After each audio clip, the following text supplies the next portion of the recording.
Welcome back to the Cool Lifting Podcast. We're your host, Theo, and this is Eric. And we're finally back. I'm not sick anymore. So, I got a little sick too. That wasn't fun. Everyone's getting sick. Yeah, everyone got sick. Missed some training, which sucked. That's the worst part. Yeah, like I was on my heaviest week and then it all went to shit. Oh, man. And then worst of all, we missed the podcast. So. We did miss one podcast, but now we're back. Yeah. Okay. So we're just continuing our technique series. And this is just building on our last topic, which was the sumo deadlift. And then this video will be on the conventional deadlift. I was just about to say, I don't think we have anyone who's listening who pulls sumo, but I can think of one strong conventional puller who is probably going to be listening. Yeah. Yeah, we don't need to name him, but right. Like, you know who you are. Thinking about my clients, I got a couple who pull conventional. I guess like out of your roster, like what percentage? That's a really good question. Pulls conventional. Maybe like 15%. I agree. Mine's about 15%. Yeah. And I think it also follows like It's kind of low. The typical trend of people who would pull conventional, like either super lanky or really tall. And for me, it's my taller athletes. My taller people pull conventional, and some of them, they're either really new to powerlifting, and it just works out. It's like, hey, you're already pulling conventional. Let's just refine this and worry about sumo possibly later. And then some of the others, they're just more adult. And it's like, we're already a little limited on this workout split. I really don't want us to be limited with a learning curve too. Yeah. It's going to be too much. So I guess before we start with the actual technique, has there kind of been like a streamlined process in your head if you're like, hey, maybe we should try out conventional, or I think you're a little bit built for sumo? Like, there was one person I told who I was like, hey, you ever thought about conventional? We might, maybe we do that. And they just sent me a gif of like a cat shaking their head. Like, all right, I guess not. I guess we're not going to do that one. I've really only had one person switch from conventional or from sumo to conventional and then had success. But it was because their sumo wasn't terrible, but it was just their back was... It wasn't like the back was taking over. It was just a very back dominant sumo. And at that point, how different is that from a conventional? Yeah, I think it's literally been the same for me. And I reviewed it with my own coach during my mentorship call where it's like, hey, like, how about you just don't force this person to do sumo and see if it's more consistent? And it ended up working out. Yeah, it worked out with this guy as well. It was just more consistent. Because it was more so, like the way I see it is, hey, this guy pulls X amount and we want him to get to Y amount. And let's say that number is like 600 for some reason, random number. Well, it's me thinking like, are we really going to get to 600 sumo consistently? I don't know. But can we do a conventional? I feel pretty confident we can do that. Yeah. So that's a big reasoning why we switched. It's like, can we even survive doing this technique to get to this X weight we want to get to? Yeah. I agree. And then I think for vice versa, it's probably like if someone wants to go from conventional to sumo, it saves their back a lot, and it can also just make the squat show up a lot better too, just because your back isn't being fried every conventional session. But okay, so awesome. I guess we'll go into starting position stuff, which is usually where people start with gripping and ripping. So why should people grip and rip? They should do it if they're good. But really, I think it's like a spectrum. It's like ties in how good someone is, and if someone's really bad and they grip and rip, they might need this a little more time just getting set up. But if they're really good and they have all these other fundamentals down, which we're about to talk about, then they're able to get away with this grip and rip. And it's not even bad or anything. Yeah. It's not even like getting away with it. It's just like, hey, we put our hands on the bar and then we go. Yeah. And I think the biggest thing is, can you maintain that starting position? Because obviously you said like the people who are really effective at gripping and ripping, the most extreme example, I guess, would be like John Hack, who literally is just gripping and ripping, but he's able to stay in that position. Whereas like that typical, maybe like football background grip and rip where their hips rise immediately early, like you got to get some work done before you can sneak up on the weight, as the kids say. There's someone I just picked up who's conventional, and it ties in with their hip height. They don't grip and rip. They actually take a little too long on the bar, but their hips are so absurdly low. Like they're about as low as you could get while being in a conventional-esque position, to where when he starts pulling, there's just nothing going on with this lower body, and his hips rise up very fast, and then the back gets used for the lift becomes majority back, and then he gets to his lockout, and there's just some issues where it's like he got called on a technicality at his last meeting. It's like, you're going to get called on technicality all the time if you keep doing this. Yeah, I think the biggest thing for hip height and conventional, though, is it's a lot easier finding your hip height on conventional than it is sumo. Yeah, that's for sure. You just need to like know that's what you need to be looking for. Right. I think visually too, it's easier to see, and then physically, I think if your hip height is too low on sumo, it can almost be hard for you to tell if your hips rise early, like you're over wedging. But I think you can almost immediately tell if you're pulling with your back on conventional. So I think the general rule of thumb people give is like, when you do a deadlift, if you kind of like reverse it, you'll almost find that starting position for your hips, which might not necessarily translate directly over to sumo as well. But yeah, on sumo there's a little more like having the legs rotate into the bar, and there's not so much that on conventional, and that can make the hip height thing harder to find on sumo. But we still have these knees going in, and if our hips are way too high, then the knees can't really go in at all. And if our hips are way too low, then the knees are all the way in. But then when we pull, the back takes over pretty quickly, just because there's no real setup. There's no real tension. It's just like we're all the way in it. Yeah. So I see your note here, and I think this is how I would describe it too, which is like, for someone to find their proper hip height, it's going to be in the middle of either super low or super high. So super low would be like you're almost squatting the deadlift, and then super high would be like an RDL, and you kind of need to be somewhere in between that. It's usually somewhere in between that and then plus or minus however many degrees, but going in the middle is usually a pretty good start, and then finding that last 10% you need, whether that's a tiny bit lower or a tiny bit higher. Yeah, and I think maybe a little bit unlike sumo, where if you can get, let's say you have the mobility to get into a more upright position, it's a lot more advantageous getting your hips closer to the bar, where there's still a lot of people who pull over the bar with conventional who have big pulls. As long as they're in the right position, they're not pulling too much with their back. But I think that variance of your hip position's a lot more, I would say. Or it can be greater. It can be over the bar a lot more. Hips a little bit. Yeah, the upright isn't as important on conventional. Or it's still important, I guess. But it's not like...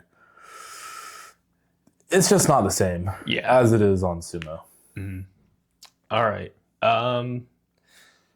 I guess you want to add anything else here? The hip height determines also if ramping or hitching will happen, and then we want the hips and the shoulders to rise together for the most part, rather than the hips rising all the way and then the shoulders starting to go.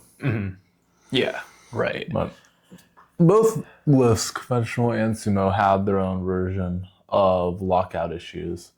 And on sumo, it's mainly like we're too rounded, and now we're getting this lockout getting messed up. But on conventional, it's kind of the same with that. And then it's a little bit more, if things are just in a weird position, there might be a little bit of hitching happening, which doesn't happen as much on sumo. Mm-hmm.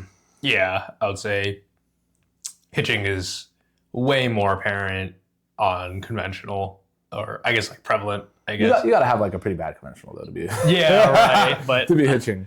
It's not because it's not like, super common. Lockout issues are common, but hitching isn't that common. Yeah, So you got to be like kind of heavy. Yeah. I was like, much with the bigger. But our listeners are lean machines. Yeah, we're all jacked and juicy. Yeah, we don't need to worry about that. I guess speaking about lockout issues, you'll see a lot more people who are beginners to conventional. They might pull more with a rounded back, and that can also lead to a round or a lockout issue, because if you start a little bit too rounded, you're just gonna have to correct that upper back at some point. Yeah. Usually it's during the lockout. And the same thing is found with sumo, but it happens more often, I would notice, with conventional. I don't know. You can get away with a little more in conventional, it feels like. Yeah, right. But it's still, you just don't want to have lockout issues.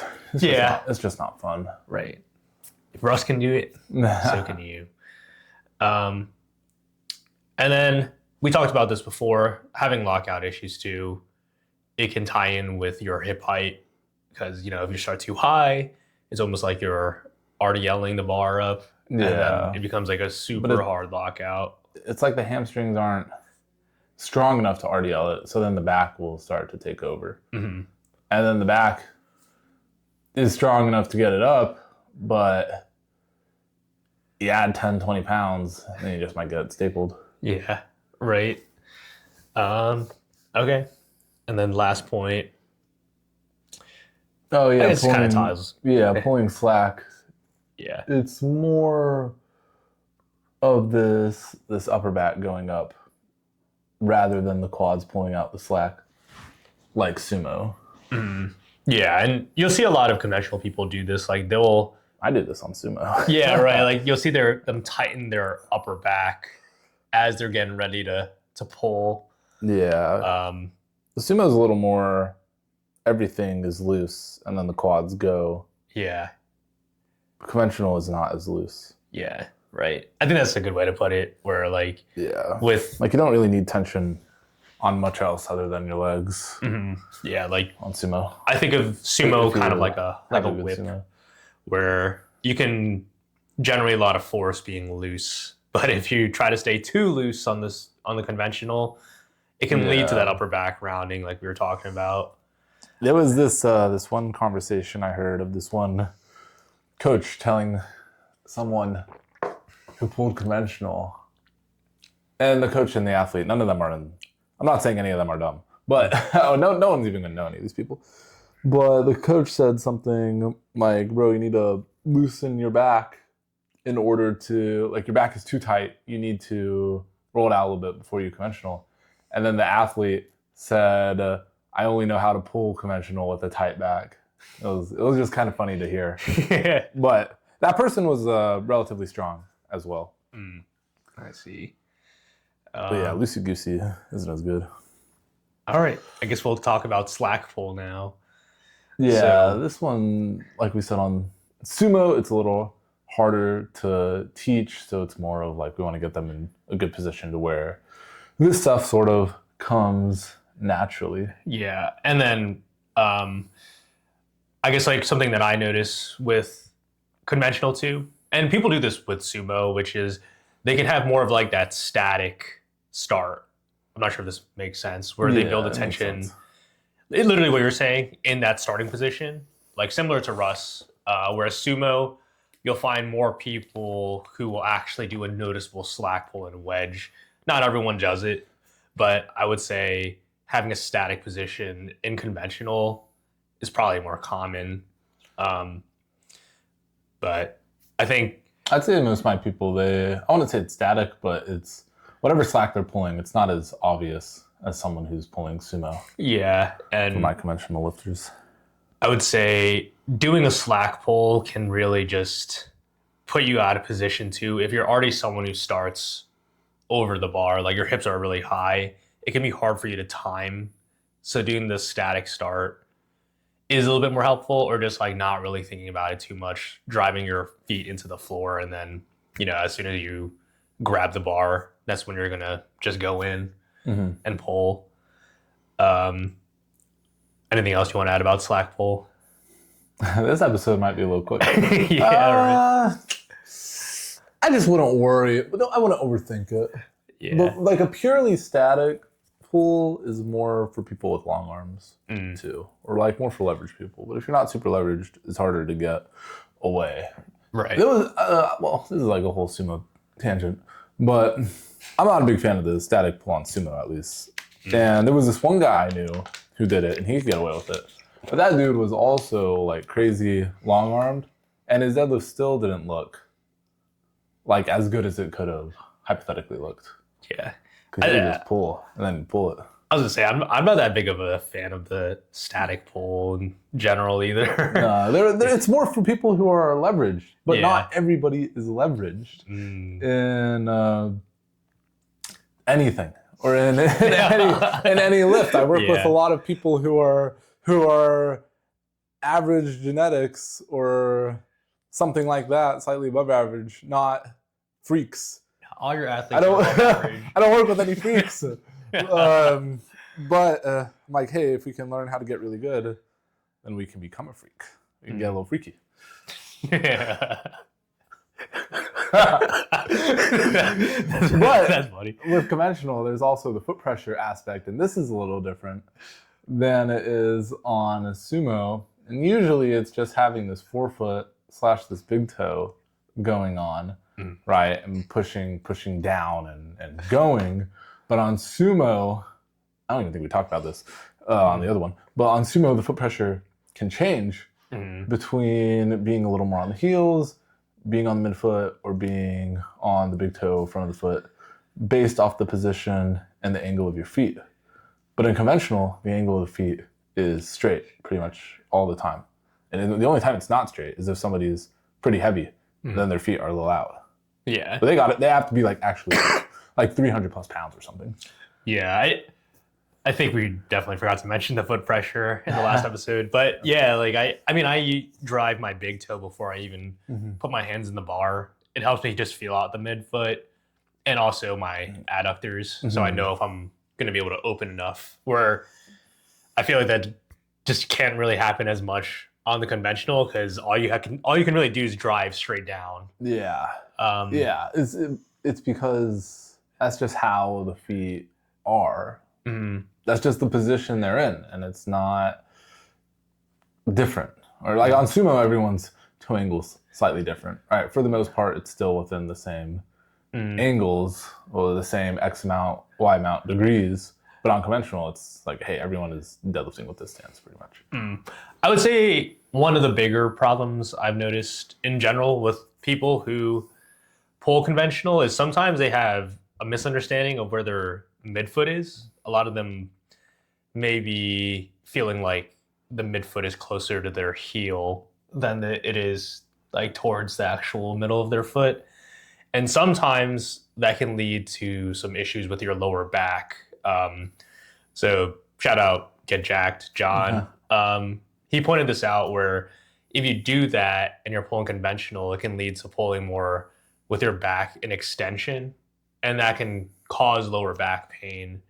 But overall, like, I think if you do have a good understanding, John knows a lot about extension. Right. He learned the hard way. Yeah. But he figured it out though. He's good now. But did you have people pulling like with pressure on their heels? Yes, closer to their heel. And I thought it was like just like one or two clients, but it's actually like super common. like when I started asking people, Maybe I need to pay a little more attention.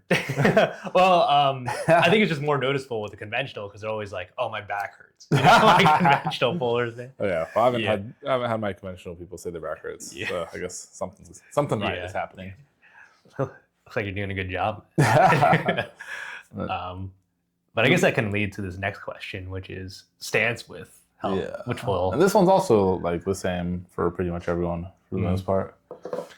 And it's usually just shoulder width with the toes pointed straight. And then if we're standing shoulder width, but the toes are angled, you can't get as much power going on. It's kind of like these things go against each other. And then if we're standing too wide and with that, our knees are just in an awkward position to naturally pull, and our grip is most likely going to be a bit wider than it normally would be, which means shorter arms, longer arm, which is not what we want. Yeah.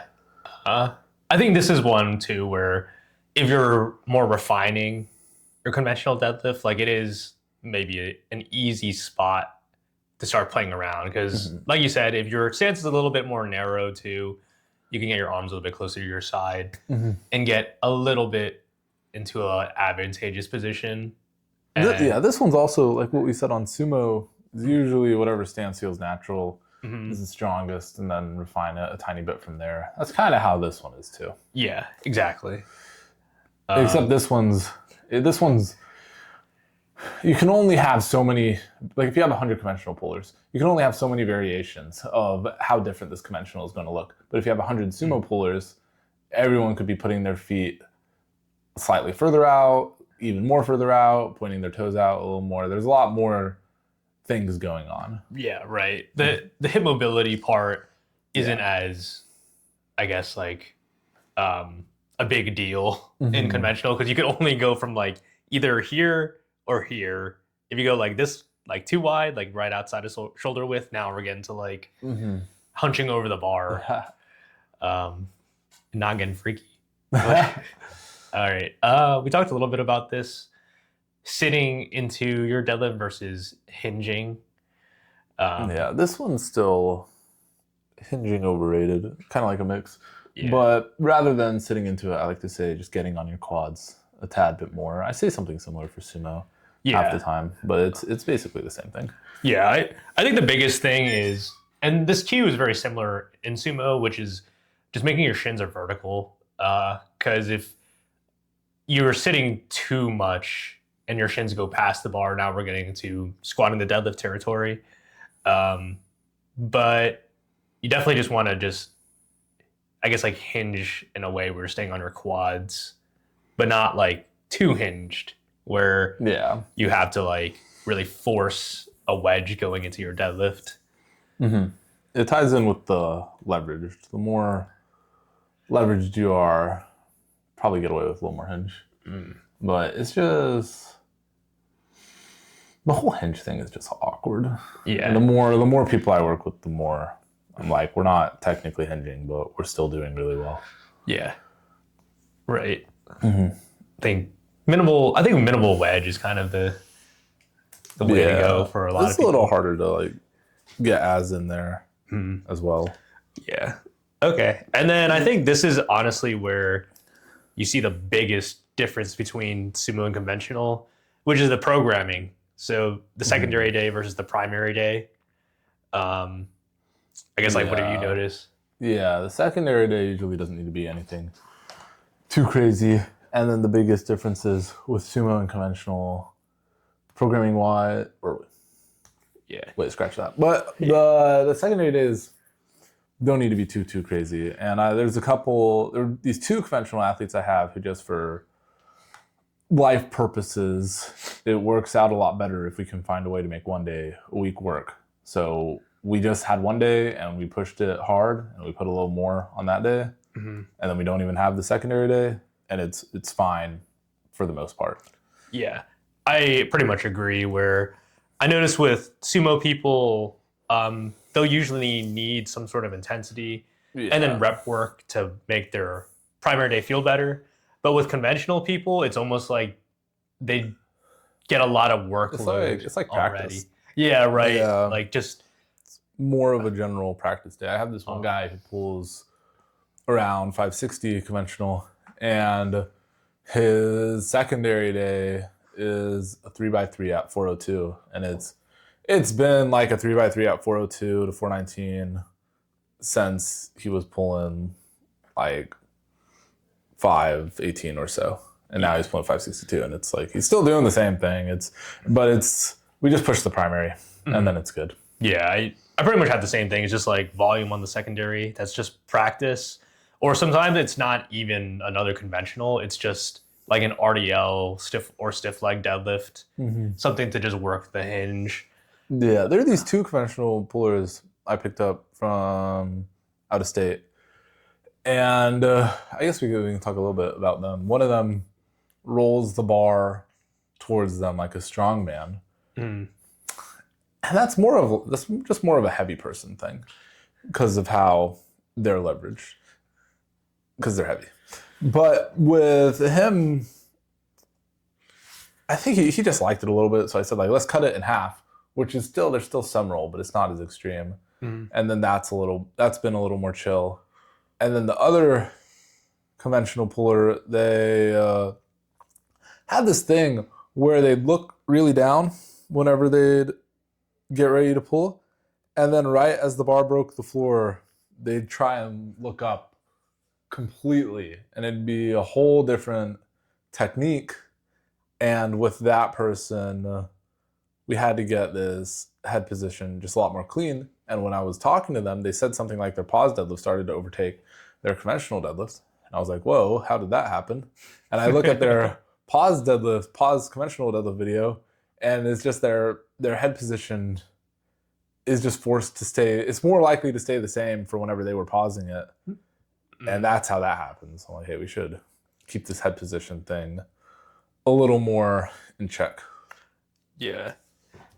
That's interesting, actually. But that makes a lot of sense because they probably didn't really... Yeah. You can't change that when you're doing pause. It was like going from one side of the spectrum to the other. They were very down, very head looking down, and then right as the bar got off the ground, their head would completely go up and look to the sky. But it's like both those positions are just they're like literally on the opposite ends. They're way different. All right. Yeah. I guess some other questions that are a little bit off topic. So if you were forced to pull conventional right now as your main movement, what do you think you could pull? Oh man. You think you're pulling close to 640? Hell no. Like in a month? I think with some training I could pull like 600 conventional. I would like to think I could pull 550 conventional right now, but yeah, I think same thing for me. I think I'd pull 250 as well, but my back, bro. Yeah. It's already got to keep it healthy for sumo. I did a little bit of this variation back in the day called Dimmel deadlifts, which I don't think anyone knows. I have no idea what that is. Yeah, it's basically just like a really heavy RDL. And it's I don't know why they're called Dimmel deadlifts. It's pretty much just a heavy RDL. And I had sumo one day, and then I had a conventional this other day, and then I Dimmel deadlifted like 450, or I want to say it was 463 for two. That's like the heaviest conventional I've officially done. It was like you conventional the first rep, and then you RDL the next two. It was basically a heavy RDL. I don't know. There was something slightly different about it. Maybe it was like a half rep RDL, but I forgot what was the difference. I did that for a little bit, and then my back was just fried. It would be fried for the next like 12 hours. I wasn't the biggest fan of that, just because. It's actually funny. Oh, I forgot to mention this too, which is even if you're a sumo puller, learning conventional is a very useful skill, because if you are able to experiment more, let's say you don't really have any meets until like a year, you can always try to run it on the secondary day and see if it primes you well. I've had a couple athletes who I knew just started powerlifting full-on sumo, full-on hyper-specific, and we added conventional on their secondary day just because it was like, hey, you've never done this in your entire life. Let's just do it for a couple blocks and push it. And most of the time it worked out well. Yeah. There was one time where it's not that it didn't work out well, but it was just like the same exact thing as having their sumo be on their secondary. It was like the same exact result. But I think it's just good. If you've never pulled conventional, it's good to do it for a little bit. Yeah, or like super long time. I think it's something worth trying if you feel like things are stalling a little bit. Just because for me, what I notice is like, if you can build some of that brute force strength, it can actually translate well into the sumo deadlift. Yeah, there's some of that. Yeah, or just like if You can brute force your way out of the lockout issue. yeah, no lockout issues. You're just strong. There's a little more complicated than that, but there is a truth to that. But well, awesome. I think that's about it. Yeah, that's all I got. I think overall though, like sumo cues and conventional aren't too much different. Just like for the most part, I see it as like just get the hip height down, and then you're good for 80% of it. Yeah, agreed. Okay, I guess that ends our quick episode. Yep. You can follow us on social media. Yep. And we're on YouTube now. So yeah, we are. We're gonna get all those posted. Watch us on YouTube. All right. Peace. Awesome.